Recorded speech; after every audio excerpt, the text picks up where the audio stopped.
तबरी के अनुसार यह घटना 24 नवंबर 629 ईस्वी या 8 हिजरिया के शाबान में हुई थी।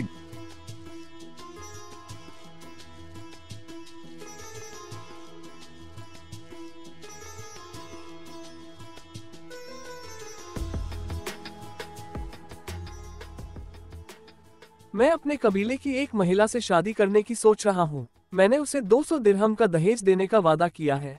मैं उसे दहेज दिए बिना उससे शादी नहीं कर सकता।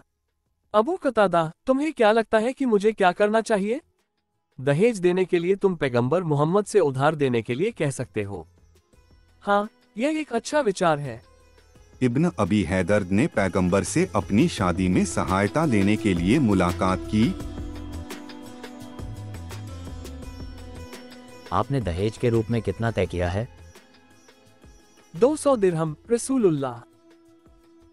ओह नहीं, अगर दिरहम झाड़ी पर लगते तो भी तुम इतनी ज्यादा रकम नहीं देते। कसम से मेरे पास तुम्हारी मदद करने के लिए कुछ भी नहीं है। इब्न अबी हैदर खाली हाथ लौट आया। ओह नहीं, अब मैं शादी नहीं कर पाऊंगा। कई दिनों के बाद बनु जुशाम बिन मुआविया के लोगों का एक बड़ा समूह आया, जो मदीना से ज्यादा दूर नहीं था। वे बड़ी संख्या में ऊंट और बकरे लेकर आए। इन लोगों के नेता रिफाह बिन कैस थे। उन्होंने अलगबा में उसके कबीलों और साथियों के साथ डेरा डाला। अलगबा मदीना से लगभग 7 मील उत्तर पूर्व में स्थित है। सिरा ने कहा कि इन लोगों का इरादा पैगंबर पर हमला करने का था, लेकिन यह जानकारी गलत है क्योंकि बानु जुशाम के लोग वहां अपने परिवार और बच्चों के साथ आए थे, न बहुत सारे हथियारों के साथ की हमला करने के लिए। यह साफ था कि वे बस वहां रहने या अपने पशुओं को चराने के लिए आए थे क्योंकि वे खानाबदोश थे। पैगंबर मोहम्मद ने इब्न अबी हैदर और 2 अन्य मुसलमानों को बुलाया। उस आदमी रिफाह बिन कैस के पास जाओ और या तो उसे मेरे पास लाओ या उसके बारे में कुछ खबर और जानकारी लेकर आओ। जी रसूलुल्लाह। पैगंबर ने उन्हें एक बूढ़ा कमजोर ऊंट दिया। उनमें से एक उस पर सवार हुआ, लेकिन वह ऊंट इतना कमजोर था कि खड़ा ही नहीं हो पाया। धक्का दो, उसे उठने के लिए धक्का दो।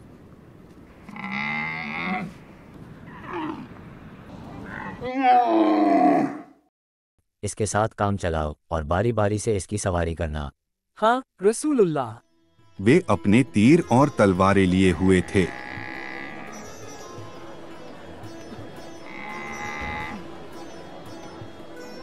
शाम को जब सूरज ढल रहा था तब वे डेरे के पास पहुंचे।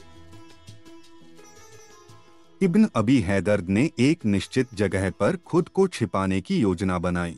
उसने अपने दोनों साथियों को डेरे के पास कहीं और छिपने का आदेश दिया। अगर तुम लोग मुझे अल्लाहु अकबर चिल्लाते हुए सुनो और तुम मुझे डेरे हमला करते हुए देखो तो तुम लोग भी अल्लाहु अकबर चिल्लाते हुए मेरे साथ डेरे पर हमला कर देना। वे रात होने तक इंतजार करते रहे।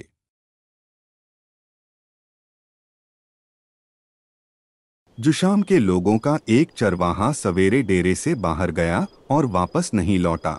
उसके दोस्त उसके लिए परेशान थे। कहाँ चला गया? वो अभी तक क्यों नहीं लौटा? हम नहीं जानते कि वो कहाँ है। खुदा कसम, मैं उसे ढूंढने जा रहा हूँ। वो जरूर किसी मुसीबत में है। आप मत जाइए, हम जाकर उसे ढूंढते हैं। कोई नहीं, बल्कि मैं खुद जाऊंगा। तो फिर हम भी आपके साथ चलते हैं। आप लोगों में से कोई भी मेरे पीछे नहीं आएगा।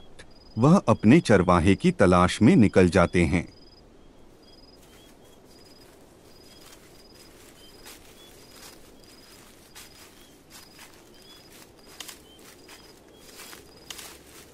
रिफाह बिन कैस उस जगह के करीब पहुंच रहे थे जहां इब्न अबी हैदर छिपा हुआ था।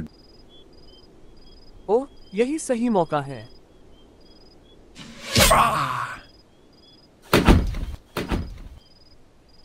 वह अपनी तलवार लेकर आगे बढ़ा और बिन कैस का सिर धड़ से अलग कर दिया। अल्लाहू अकबर। अल्लाहू अकबर। अल्लाहू उनके अकबर। दोनों साथियों ने अल्लाहू तुरंत अकबर। जवाब दिया। बनु जुशाम के अल्लाहू लोगों को अकबर। लगा कि उन पर कई मुसलमानों ने हमला किया है। वे बहुत घबरा गए।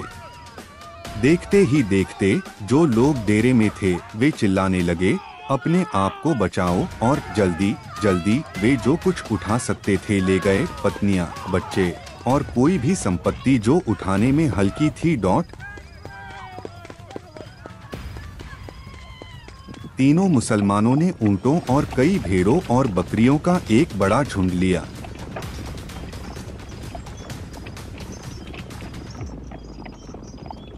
चलो उन सभी को पैगंबर के पास ले जाएं।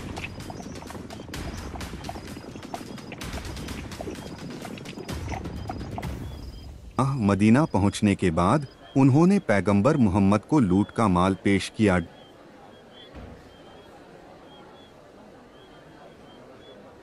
हे रसूल अल्लाह, हमारे पास बहुत सारे ऊंट, मेमने और बकरियां हैं।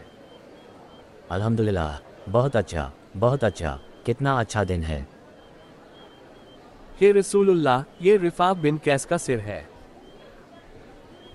माशाल्लाह, बहुत शानदार, तुमने एक महान काम किया है। तुम 13 ऊँट मिलने चाहिए। आगे बढ़ो, अपना लूट का हिस्सा ले लो।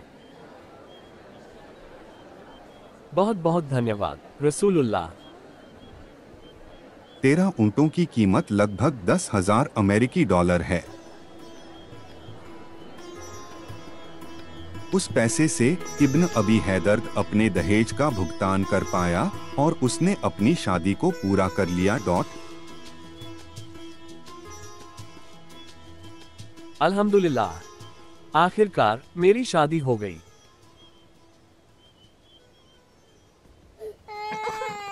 दूसरी ओर बानु जुशाम के लोग अपने नेता की मौत पर बहुत दुखी थे।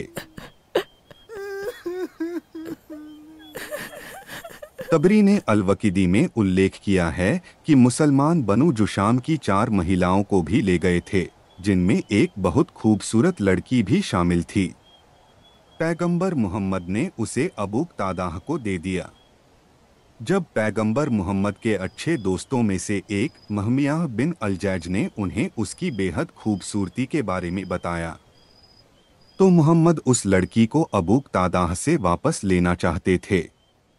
लेकिन अबू तादाह ने आपत्ति जताते हुए कहा, वह मेरी लूट का हिस्सा है। पैगंबर ने कहा, उसे मुझे दे दो। इसलिए उसके पास उसे पैगंबर मोहम्मद को सौंपने के अलावा कोई चारा नहीं था। फिर पैगंबर ने उसे महमियाह बिन अलजैज अल-जुबैदी को उपहार के रूप में दिया। इस कहानी से हम देख सकते हैं कि मदीना में पैगंबर मोहम्मद और मुस्लिम समुदाय कैसे रहते थे। जब इब्न अबी हैदर को दहेज के लिए कुछ पैसे की जरूरत थी, तो पैगंबर मोहम्मद ने उसे काम पर जाने या नौकरी ढूंढने की सलाह नहीं दी, बल्कि उन्हें बनु जुशाम के लोगों पर हमला करने के लिए कहा। इब्न अबी हैदर और उनके मुस्लिम साथियों ने जुशाम जनजाति के नेता रिफाह बिन कैस का सिर कलम कर दिया, उनके पशुओं को जब्त कर लिया और उनकी युवा लड़कियों को गुलाम बनाने के लिए अपहरण कर लिया। मुसलमानों ने जो किया, पैगंबर मोहम्मद ने उसे मंजूरी दे दी, यहाँ तक कि लूट में से अपना हिस्सा भी ले लिया। उन्होंने मदीना के लोगों को सम्मानित किसानों और व्यापारियों से सफलतापूर्वक अपने जैसे ही पेशेवर अपराधी में बदल दिया। जैसा कि मैंने पहले कहा, मेरे जीवन जीने के लिए कमाई मेरे भाले से आती है। हदीस सही बुखारी खंड 4 अध्याय 88 पृष्ठ 108। नरेद इब्न उमर ने कहा कि पैगंबर ने कहा, मेरी आजीविका मेरे से आती है और जो मेरा हुक्म नहीं मानता है उसे जजिया का भुगतान करके अपमानित किया जाएगा। फुटनोट नंबर 1 कहता है, मेरे भाले की छाया के नीचे का अर्थ है युद्ध की लूट से। मैंने इब्न अबी हैदरत को कमाई करने का सबसे अच्छा तरीका दिखाया। उसमें गलत क्या है? देखना, इस आदमी ने पहले ही पूरी दुनिया के सामने इतनी ईमानदारी से कबूल कर लिया था कि उसने युद्ध के सामान से अपना गुजारा किया। कोई युद्ध नहीं, कोई आय नहीं। यही कारण है कि मोहम्मद ने मदीना में अपने जीवन काल के 10 वर्षों के भीतर 90 से अधिक युद्धों को उकसाया। वह तभी रुका जब उसकी मृत्यु हो गई। वह एक मजबूत सैन्य शक्ति वाला डाकू था। क्या आपको सच में ऐसा लगता है कि यह आदमी स्वर्ग जाने के लिए आपका मार्गदर्शन कर सकता है?